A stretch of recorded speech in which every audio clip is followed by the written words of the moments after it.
Isang magandang umaga, tanghali at gabi po sa ating lahat dyan sa Pilipinas. Sa mga subscribers ko po na sumusuporta sa aking content, maraming salamat po sa mga parents po natin, papananay, tatay, lola at lolo, kapatid, kuya, ay maraming salamat sa suporta na binibigay niyo po sa aking content.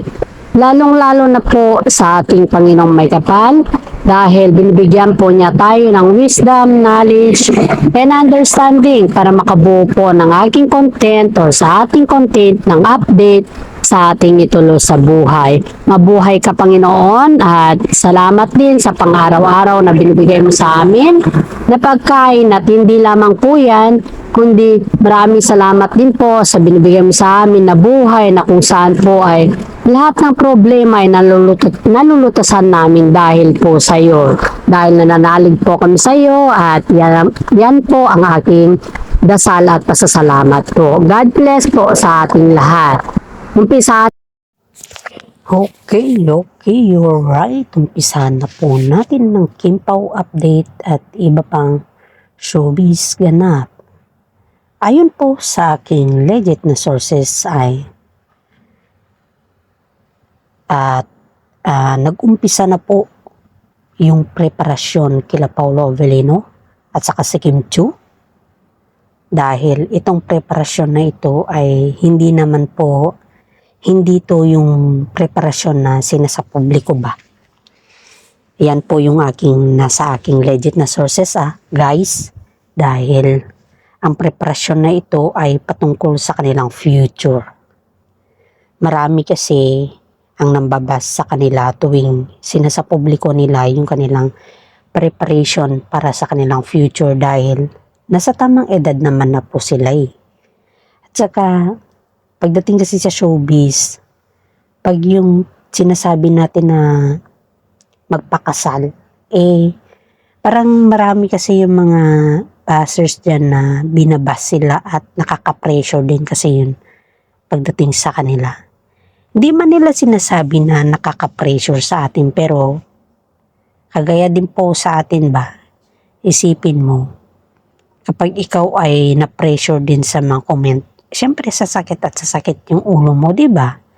Ganon din po sila kahit hindi po sila magsabi sa comment kung anong pressure yung kanilang pinagdaanan, understood na po yun. Kumbaga is a common sense po natin yun na mga netizen or mga fans nila na intindihin natin po sila sa ganitong kalagayan or sa ganitong sitwasyon.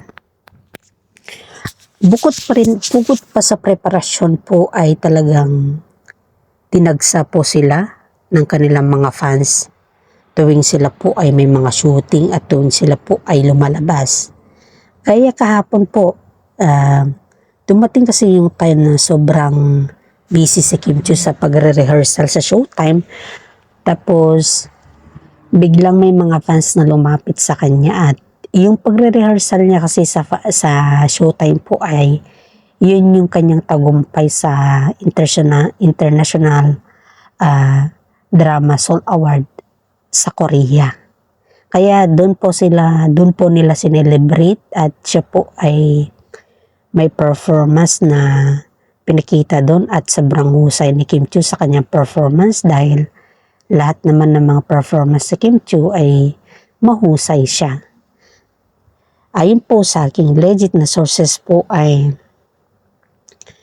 pinaghandaan na talaga nila ang kanilang mga performance sa ngayon at dahil isa rin po yan kasi sa kanila na nagbibigay din ng mga trending at viral. Dahil ang gusto kasi nila kahit sa simpleng sayaw lang, kahit sa simpleng kaganapan lang, na-appreciate po sila ng mga tao or mga netizen. Gaya din po sa atin, kung halimbawa po ay tayo nakagawa ng maganda o mabuti sa kapwa nating tao, yan po ay na-appreciate din po natin even though just only a simple thing, di ba? Kaya nga po mga netizen sa kanila, sobrang saya nung nalaman nila na they are preparing their weddings. At hindi lamang po yan, pati po yung Aki na anak ni Paolo Avellino, she's asking Kim Chiu na alagaan po ang kanyang daddy. Dahil wala naman daw si Aki sa kanilang tabi at sila na lang daw dalawa yung mag-alaga sa isa't isa. Yan po yung kabilin-bilin ng anak ni Paolo Avellino kay Kim Chiu.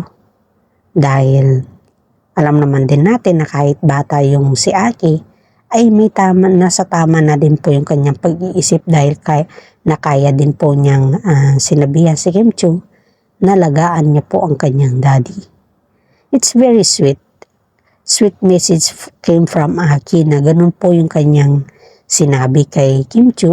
And beside, wala pa naman siya sa tamang edad, di ba? Napaka-sweet niyang bata at napaka-bait din dahil hindi naman siya, kumbaga hindi naman niya pinakitaan si Kim Chiu ng pangit na ugali, kundi magaganda naman yung pinakita niya kay Kim Chiu. Aside from that, alam naman po natin at matagal na po natin alam na welcome po si Kim Chiu sa pamilya ni Paolo Avellino, and at the same time, ganon din po yung pamilya ni Kim Chiu kay Paolo. Tingnan po natin na, isipin po natin to. Pati yung nanay ni Paolo Avellino ay sobrang saya nung nalaman na nagpa-plan na sila sa kanilang wedding. And beside, matagal na kasing hinihintay ng pamilya Avellino na magsettle na si Paolo dahil nasa tamang edad na, and they're just waiting for the confirmation of Kim Chiu. Sobrang respeto po nila kay Kim Chiu. Sa totoo lang, halos lahat po ng mga ginagawa ni Kim Chiu, yung pagbibisita ni Kim Chiu sa kanila ay talagang super duper support po sila kay Kim Chiu. Kasi alam naman nila na si Kim Chiu po ay nababagay kay Paolo Avellino at napakabait din ni Kim Chiu sa kanila. Ang turing nga kay Kim Chiu dun is asawa din ni Paolo Avellino eh. Pero dahil nga po sobrang welcome si Kim Chiu sa kanila, hindi naman lingit sa kaalaman ng mga publiko na napaka-welcome talaga ni Kim Chiu sa kanila. Dahil wala namang pinikita si Kim Chiu na pangit na ugali sa pamilya Avellino. Alam niyo ba guys, tuwing pumupunta si Kim Chiu sa Baguio ay talagang pinaghahandaan ng pamilya Avellino siya. Kasi naaamoy kasi nila na siya na yung magiging future wife ni Paolo Avellino. At may mga tradition kasi tayo ng mga igorot ba na kung saan po ay kapag may mga bago tayong mga bisita or bagong pumasok sa ating pamilya, ay yan po ay sineselebrate natin sa pamamagitan po ng tinatawag natin na magpakain ba. Yung magpakain tayo ng tao or just only konting kainan. Kasi doon kasi sa amin, we're from Baguio, and pag may mga bisita kasi namin, halos lahat ng mga relatives po namin ay they have nagagathered po sila to let the bisita na ito yung mga pinsan namin, ito sila, ganito yung angkan namin. Pinapakilala namin yung mga angkan namin sa kanila, at yun po, yun yung tradition kasi sa Baguio na hindi natin maiiwasan sa mga ibang tradition din. Kaya nga po, super whelming si Kim Chiu na dumating sa Baguio noon at till now, dahil may mga preparation sila about sa kanilang kasal, ganoon din po yung sistema sa kanila. Doon kasi sa amin sa Baguio ay may mga iba-iba tayong tradition at kailangan po natin respeto yan dahil hindi naman po tayo lahat pare-pareha o pare-parehas. Diba? Kaya nga po, sana maintindihan nyo kung ano yung sistema ng tradition natin. At huwag na naman po kayong mambas kasi paano naman mamaya yan, mambabas na naman kayo. Okay, you're right. Punta naman tayo kay Paolo Avellino na kung saan po ay kinongras din niya mismo si Kim Chiu sa kanyang mga sokmed or sa kanyang mga Instagram na kung saan si Paolo ay hindi siya masyadong nakipaggalubilo or hindi siya masyadong friendly sa mga tao ba. Yung ngiwi-ngiwi lang yan si Paulo ba. Kumbaga, smile lang, ganun. Pero may mga kaibigan niya na matalik siyang kaibigan sa showbiz. Gaya ni Jake Cuenca na kung saan ay nagsasabi din sa kanya. Pero as far as I know, syempre tahimik si Jake Cuenca. Tahimik siya at ayaw niya naman na mabuking si Paulo Avellino. Sana intindihin natin yun. At pagkaibigan mo kasi na tunay, pwede mo lang siyang pagsabihan kung ano-ano Yan yung tinatawag na tunay na kaibigan.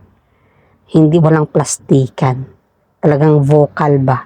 Kumbaga sa kanta is vocalista. Diba? Natatawa na lang ako nung guys, natatawa na lang ako nung nadulas si Paulo Avellino sa kanyang kaibigan na tinanong yung about kung ano yung nararamdaman niya about kay Kimi. And alam pa yung sabi ni Paulo Avellino na gusto ko siya. Ganun. I want her. And I want her to be my wife. Yun lang daw yung sinabi ni Paulo Avellino nung lasing siya. Nung nagkainuman sila, parang bookingan factor ba? Pero nung sinabi daw niya na yung wala na yung lasing-lasing ba at nung binuking daw sa sarap ni Kimi, parang kumbaga masaya naman. Tignan si Kimi ba? Masaya siya at nasak siya. Dahil hindi naman niya daw yun nasasabi kay Kimi sa harap-harapan ba. Kumbaga lahat ng nasa loob ni Paulo Avellino ay hindi niya masabi-sabi kay Kimi sa harap-harapan dahil nga po nahihiya siya. Yun nga yung pagsabi ng I love you is yun lang yun sa kanilang movie scene. Pero in the person ay yun siguro magsasabi din si Paulo Avellino ng I love you sa chat or sa yung sila lang dalawa, pero in public ay hindi niya yung masabi-sabi kasi parang kumbaga may hiya pa rin si Paulo Avellino Ang taas kasi ng tingin ni Paulo Avellino kay Kimi. Sa totoo lang po, to be honest, sobrang taas ng tingin niya at ayaw niya na ma-disappoint si Kimi sa kanya. At syempre alam naman din natin na ambogable artista si Kimi, marunong siyang magdala sa lahat ng bagay, kaya siya na po yung nagdadala kay Paulo Avellino. At yun nga din po yung pasasalamat ng mga pamilya ni Paulo dahil si Kimi po inugahandal sa kanila.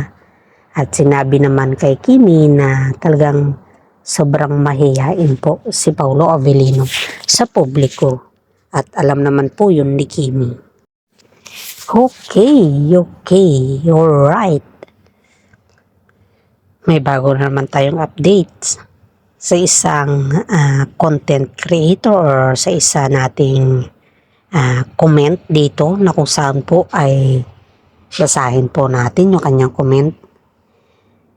Hi vlogger, salamat sa pag-vlog mo dahil sa totoo lang hinihintay na lang namin yung sasabihin mo na magpakasal sila dahil nga po nabanggit din yan ni Ogie Diaz na yan din po daw yung kanilang ending. At dito po natin napapatunayan na totoo pala yung sinasabi mo, pero nagsabi ka pa rin na you need to confirm with Paulo Avellino at Kim Chiu kung that is true. You are so very legit content creator or a vlogger dahil lahat ng mga ina-update mo ay sinusubaybayan din ng mga ibang vlogger at kahit in-update mo na sa ngayon, tapos may mga ibang vlogger naman na sumusunod or ina-upgrade lang yung content mo. Kaya sayo ka nga namin nakikinig at sana naman po damihan mo pa ang iyong pag-update para po makatulong ka din sa amin na sumusubaybay sa Kim Pao. At hindi lamang po yan, nagsasubscribe din po kami sa inyong YouTube channel. Di rin po kami nag-i-skip sa iyong ads dahil yan po ay isang malaking tulong na po yan na binibigay na po namin sa inyo dahil sa inyong pag-update sa Kim Pao Tambalan. Napakaganda at napakasarap mong pakinggan sa iyong vlog dahil direct to the point ka at napakaklaro din po. Sana naman po maisip ng mga ibang content creator po na i-share din po yung comment, or hindi lamang po sa content creator kundi sa mga netizen din po, sa mga supporters din po or supporters ninyo, para naman po mag-viral din po yung iyong content. Maraming salamat sa iyong pag-update palagi sa amin. Ingat tayo po palagi at God bless. Wow na wow na wow. Napakasarap pakinggan at basahin ang inyong comment, madam. She is from Canada. At isa rin po siya na sumusubaybay sa Kimpaw Tambalan or Kimpaw updates natin. At napakasarap po sa pakiramdam, madam, na yung message mo or yung comment mo ay inspirational talk, inspirational message para sa akin, dahil na-appreciate ko po at proud po ako sa inyong mga sinabi. Sana naman po matulungan niyo din po ako na i-share din po yung aking content para mag-viral at mag-trending po tayo. At hindi lamang po yan, para din po sa mga hindi nakakaalam na iyan po ay para malaman nila yung patungkol sa Kimpaw na update po. Marami kasi dito ang hindi nakakaalam at pare-parehas kasi po yung kanilang content. Ayan lamang po yung aking masasabi at God bless din po at maraming salamat again. Hello sa mga subscribers ko po dyan, sa mga content creators, sa mga bashers or sa mga natin dyan, supporters natin yan, dyan, lalong-lalo na ang Kimpaw. Please wag nyo naman po kung kalimutan subscribe, i-like at i-share din po yung aking content. Kahit yan lamang po yung may tulong ninyo at tinatanaw ko po yan na isang malaking tulong po or utang na loob po sa inyong lahat. Okay. Tungayan na naman natin ang iba pang update sa susunod na araw dahil tayo naman po ay mag-umpisa na naman sa ating pang-araw-araw na trabaho. Ingat po tayo palagi at God bless po. Maraming salamat at God bless po sa lahat.